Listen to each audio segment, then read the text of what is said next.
Welcome back to Coffee with Yvonne, a show for creatives and entrepreneurs. I'm Yvonne Pearson, your host and the founder of Pink Dollhouse Marketing. And remember what we were talking about during the season opener, that I'll be doing things a little bit differently this season? Well, like I mentioned, we're going to be splitting our episodes into two different segments. One that'll be all about interviews with people who are changing the game in their industry, and two, which will be a marketing magic episode in which I talk all about campaigns that you may have heard of or weren't even aware about, and talk about the marketing tactics behind them. If you follow me on social media under Pink Dollhouse Marketing, you know this is not new. So in here, we're going to dive a little bit deeper into that, and even pulling resources and articles to help you make sense of the marketing strategies behind them. My goal here is to not make marketing intimidating, but to make it easy for you to understand. Okay? Sound good? All right. Grab your coffee and let's chat. The main story we're going to talk about is Wicked. Now, I know we're sick and tired of talking about Wicked, but we have to talk about the marketing tactics behind it. And while I won't be going too deep into details because I did a whole TikTok about it on my social media, on here, we're going to talk about Wicked and how they're starting to experience backlash about the over-marketing for the movie. And to make sure that we follow along, I got notes, but don't worry about it. I'll be dropping that tea also in the details for this episode. Okay, let me clear my throat.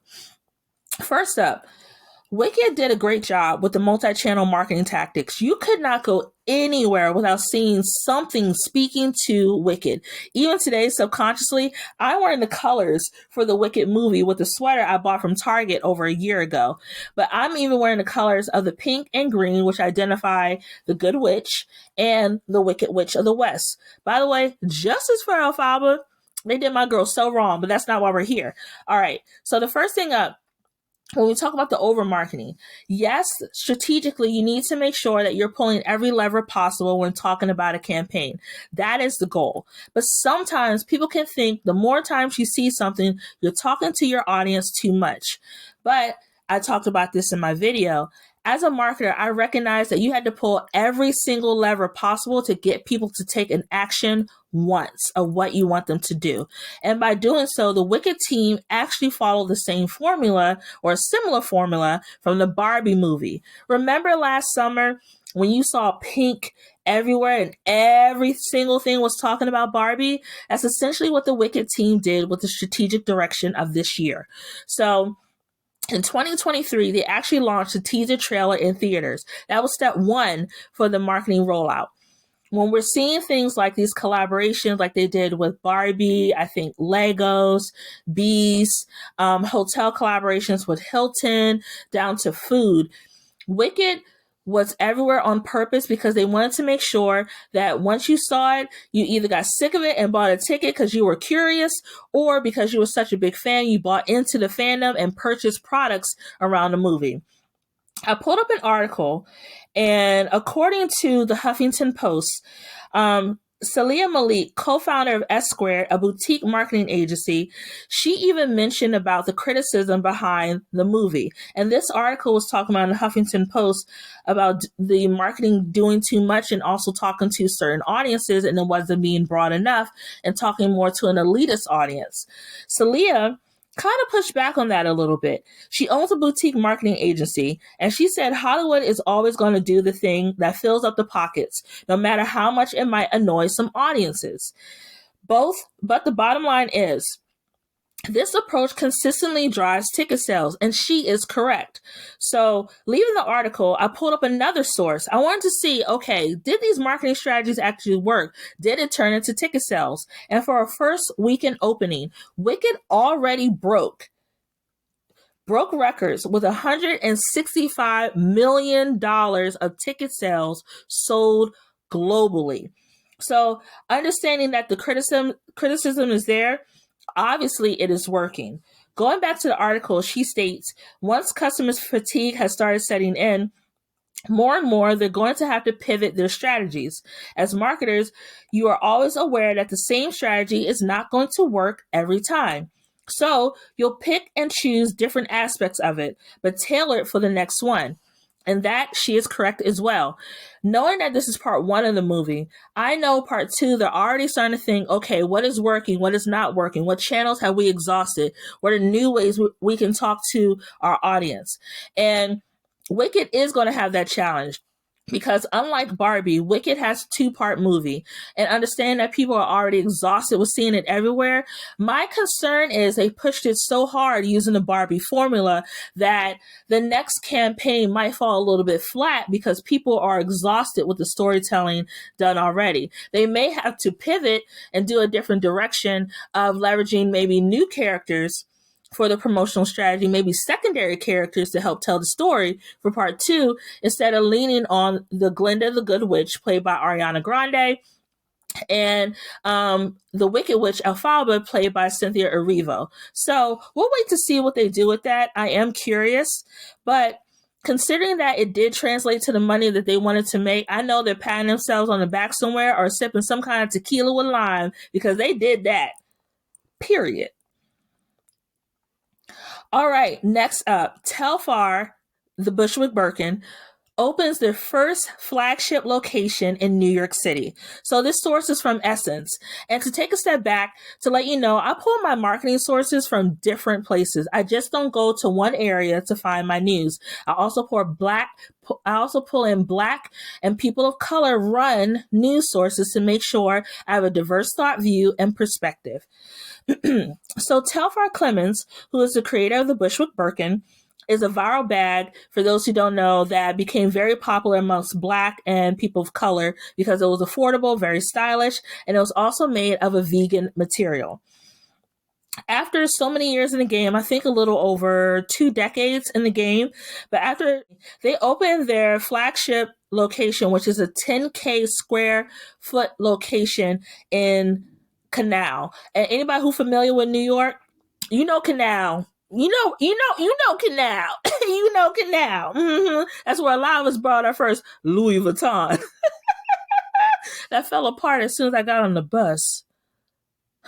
Anyway, according to the article, I'll pull a few things from there, but according to the article, it is an immersive experience in store for the customer. So essentially, Telfar is taking this experience online and translating to it in store. Sometimes for designers, that is very hard to do because now you're trying to take your digital customer and make them an in-store shopper. The reason why that's sometimes difficult to do is, why is somebody going to go from being on their phone or their desktop to physically get in the car or on the metro to go to the store to shop? So you have to make it worth your customer's time. Telfar, understanding that, created a bag bar. According to the article, bag bar is a concept which transforms the communal digital experience of the bag security program. Let's take it back a step. For our girlies who were there during the pandemic and we were fighting for our lives online trying to get these items, the bag security program itself is born from a pandemic era necessity and mutual care into an architectural statement. Where the traditional luxury retail constructs artificial scarcity through velvet ropes and wait lists. Looking at you, Chanel. Telfar Space reconfigures the wait as a site of experimental opportunity with interactive screens that capture and stream in-store moments, things that turn everyday shoppers into a part of an ongoing broadcast narrative. So essentially, they're taking their bag security program, which allows for people to purchase the bag, like a pre-sale essentially, right? And then once their purchase is secure, that's when their bag is made. From a customer perspective, it lets you know that you're going to get the item that you paid for. From a business perspective, it also helps to reduce the amount of inventory that you're going to have in stock because the bag security program has a very clear statement knowing that once you hit purchase, this is your item. And the chances for things like returns and exchanges are very slim unless it's an extenuating circumstance that deals with the quality. So by transforming that into this in-store bag bar, they're taking that digital experience and making it an in-person one in which people are able to go in the store and have that same vibe. And then I love the fact that they're taking the fact that everyone wants to be famous on social media by creating a ongoing streaming experience in which customers can be featured on their channels or through this broadcast network that they're building. One thing about Telfar, and I have to give him credit, he listens to his customers. He listens to the fact that you understand that your customers are your bread and butter, and that your customers are either going to make or break your brand. And by seeing that, by building his brand strategically, he did not rush to open up a store immediately. He managed to grow from a digital platform and then take what was considered his cash cow product. So cash cow is essentially your most popular product that no matter what you do is always going to bring in money, right? So the cash cow was his Bushwick Birkin. And by seeing the demand of his customers, took that Bushwick Birkin and created additional sizes, additional colors, and then from there, based on the response, expanded the product offering into apparel and different shapes of bags, including the very popular circle bag that's still a cult favorite amongst the fashion girlies today. Then, taking a step further, introduced the leather bag of the Bushwick Birkin that has also become popular. So, the evolution of owning a flagship store on Canal Street, not only speaks to his customer because he did not put it in Soho. He did not put it on the Upper West Side. He put it on Canal Street, somewhere that people who, no matter what your economic status is, tend to shop and they tend to go. So this was a very smart move for Telfar, and I cannot wait to see what else he does to expand his brand. But I'm pretty confident that the plan is already formulating to expand it to other stores, either nationwide or globally. Now, up next, and I know you are sick of hearing this word, but guess what word ended up being word of the year according to dictionary.com? I'll give you a clue. It's very cutesy. It's very mindful. It's very demure. Yes, I know. The word demure is now officially dictionary.com word of the year. And while you may hate it, let's get into the numbers, shall we? This came from Time Magazine. They reported this out. So officially 2024 word of the year is the viral sensation demure, which took off on TikTok in August of this year. It was popularized by TikToker Jules LeBron, whose phrase, very demure, very mindful, was featured in a series of viral videos and replicated by other creators. Here's the numbers, and this is why I think it became word of the year. Between January and September of this year, Dictionary.com says demure saw a 1,200% increase in usage in digital web media and had 200 times more searches on dictionary.com. For those of you who may not be aware, as a marketer, this is very important.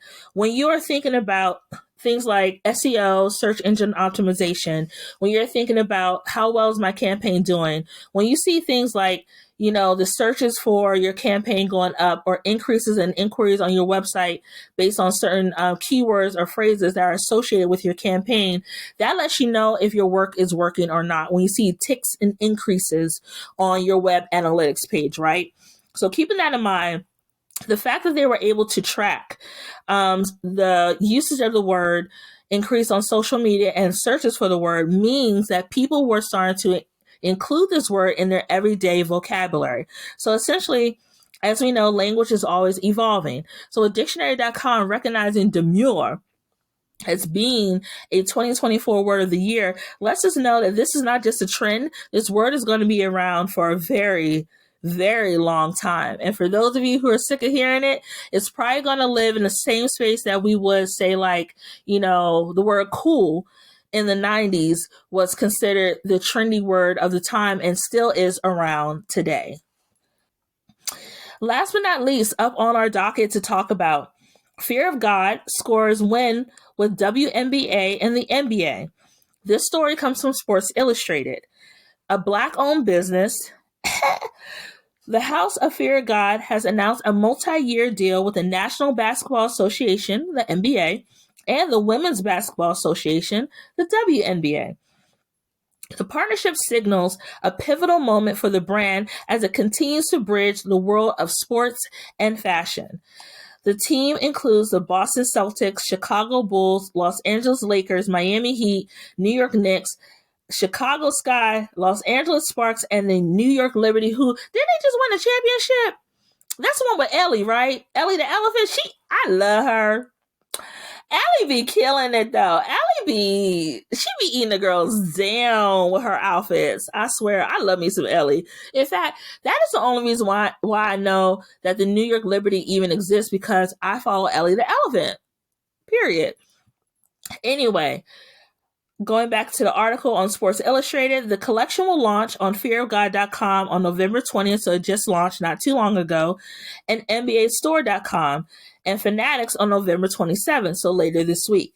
In the following weeks, the collection will be available to essentials retailers, select arena stores, and NBA stores. Now, for those who are unaware, for Black or minority-owned businesses, getting this kind of partnership is huge, because you're essentially taking your brand and you're making it a household name in terms of, in this area, sports, right? And for Fear of God, that was already popular amongst like celebrities and, higher influencers.